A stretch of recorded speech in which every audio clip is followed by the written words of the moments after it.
नमस्कार, आप देख रहे हैं अजय भारत। मैं हूं अभिषेक मिश्रा। पटना के एक हाई प्रोफाइल मर्डर केस की वजह से सरकार चौतरफा गिरी हुई है। विपक्ष लगातार हमला कर रहा है और सरकार पर लगातार तंज कसा जा रहा है। नेता प्रतिपक्ष हमला कर रहे हैं और कई तरह के सवाल उठ रहे हैं सुशासन पर, या फिर मुख्यमंत्री नीतीश कुमार के जो दावे रहे हैं, पुलिस महकमे के जो दावे रहे हैं उस पर, उसको लेकर हम बातचीत करेंगे जेडीयू के कद्दावर नेता पूर्व मंत्री नीरज कुमार जी से।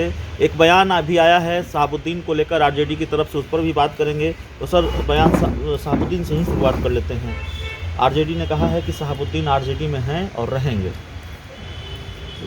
हम नहीं सुधरेंगे, ये संकल्प पत्र है राष्ट्रीय जनता दल का। माननीय सर्वोच्च न्यायालय के हस्तक्षेप के बावजूद, चुनाव आयोग के दिशा निर्देश के बावजूद, अपराध जगत के जो शिरोमणि हैं वो रोल मॉडल हैं राष्ट्रीय जनता दल के। तो स्वाभाविक है ना, चाहे वो तिहाड़ जेल के कैद खाने में कैद हो या बेऊर जेल के कैद खाने में कैद हो, यही तो इनकी राजनीति की बैसाखी है। तो स्वाभाविक रूप से लालूवाद जो खौफनाक विचारधारा जिसका बिहार ने अंजाम भुगता, तो तेजस्वी यादव तो उन्हीं के रोल मॉडल हैं ना, लालूवाद विचारधारा। तो स्वाभाविक है नई पीढ़ी को ही संदेश दे रहे हैं कि हम नौजवान हैं, भले ही हम 420 के आरोपी हैं, लेकिन हम अपने पिता से कम नहीं रहेंगे।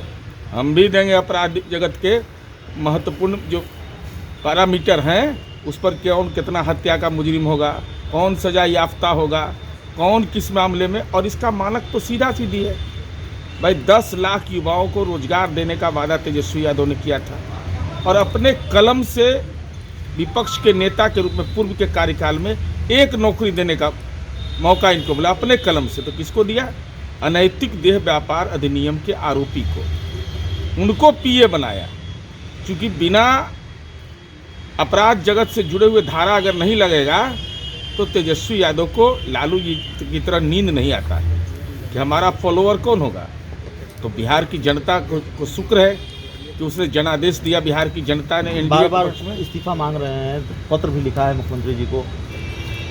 अच्छा, क्या ये पॉलिटिकल टूरिस्ट है ना? अरे कुछ आए हैं तो कुछ करेंगे ना। अरे जनमत के आधार पर हैं, जनादेश के अनुरूप हैं, सीटों की संख्या के निर्धारण के आरोप में हैं, के आधार पर हैं। इसलिए आप जो जनादेश की व्याख्या करते हैं तो जनादेश की व्याख्या आप करते रहिए, इस्तीफा मांगते रहिए। हम तो अपने काम के लिए चल पड़े हैं। ये दुखद घटना है, इससे बड़ी दुखद घटना नहीं हो सकती है, लेकिन पुलिस महकमा लगातार प्रयासरत है। उसके नतीजे भी, जो पुलिस विभाग का बयान आ रहा है उसके अनुसार नतीजे के रूप में भी हमको लगता है कि जल्द से जल्द नतीजे भी आ जाएंगे। एक बयान उपेंद्र कुशवाहा जी की तरफ से भी आया है। उन्होंने कहा है कि नीतीश कुमार जी को नाराज़ नहीं होना चाहिए, नाराज़गी से अपराध कम नहीं होगा, ऐसी नसीहत उन्होंने दी है। क्यों नहीं कोई व्यक्ति नाराज होगा? मनुष्य का स्वभाव क्या होता है? जो मनुष्य कर्म करता है उसके नैतिक बल पर कोई हमला करे, जरा हमको कोई बताए। 118 नरसंहार का बिहार था, पटना के नौबतपुर के इलाके में कोई डर से नहीं जाते थे।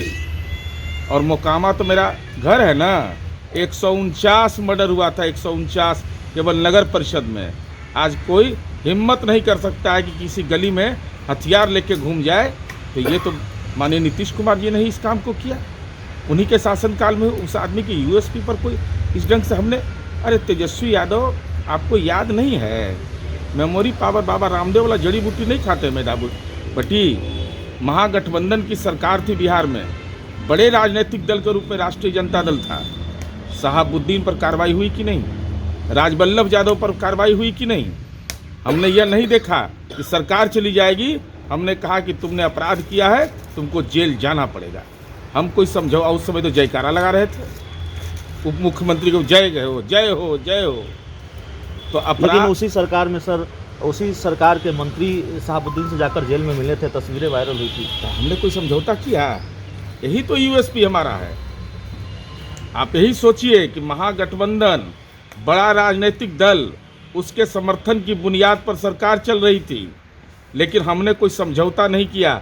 यही नीतीश कुमार जी की कार्यप्रणाली। एक आखिरी सवाल है सर, और क्या, चूंकि ये सवाल आपके विरोधी भी उठाते हैं, सोशल मीडिया पर ये बात भी खूब चलती है और बहुत सधे अंदाज में आपके सहयोगी भी उठाते हैं। 15 क्या इतने बड़े हत्याकांड को लेकर या किसी भी घटना को लेकर ये तर्क सही है कि 15 साल पहले भी ये होता था और अब हो रहा है तो चीज़ें तो पहले से बेहतर है? ये तो कबूल आलोचना करिए ना। आपराधिक घटना पर अगर राजनीति का एजेंडा तय करते हैं तो आपको यह बताना चाहिए ना कि बिहार ने किस दौर को झेला है। नरसंहार कब से हो रहा था? कांग्रेस पार्टी के शासनकाल से ना। उसके बाद राष्ट्रीय जनता दल का शासनकाल आया, पति पत्नी का शासनकाल। तो क्या उस दौर से बिहार निकली है कि नहीं? आज तो एक घटना होती है तो वह मीडिया के लिए भी, सोशल मीडिया के लिए महत्वपूर्ण से। इसका अपेक्षा किससे है? हमसे अपेक्षा होगा ना। अपेक्षा माननीय नीतीश कुमार जी से न होगा कि कोई होटवार में, कोई बेउर में, कोई तिहाड़ जेल में जो राजनीति के सहबाला बैठे हुए हैं उस राजनीतिक जमात से अपेक्षा करेगा लोग। अपेक्षा भी हमसे ही करता है कि चूँकि आपराधिक घटना हुई है तो कार्रवाई का लोगों को भरोसा रहता है।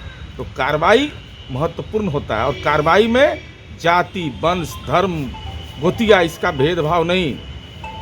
अपराध करिएगा, कार्रवाई होगी। तो चूंकि सरकार अपराध करने वालों के खिलाफ कार्रवाई करती है, इसलिए उम्मीद भी सरकार से ही है, मौजूदा सरकार से है। हम बात कर रहे थे बिहार सरकार के पूर्व मंत्री और जेडीयू के बड़े नेता नीरज कुमार जी से। कई सवाल थे तेजस्वी यादव को लेकर, बिहार में एक हाई प्रोफाइल मर्डर हुआ है उसको लेकर, और उस हत्याकांड से जुड़े जो सवाल लगातार पनप रहे हैं उन सवालों के जवाब भी तलाशने की कोशिश हम लगातार कर रहे हैं। इस इंटरव्यू में इतना ही। बहुत बहुत धन्यवाद।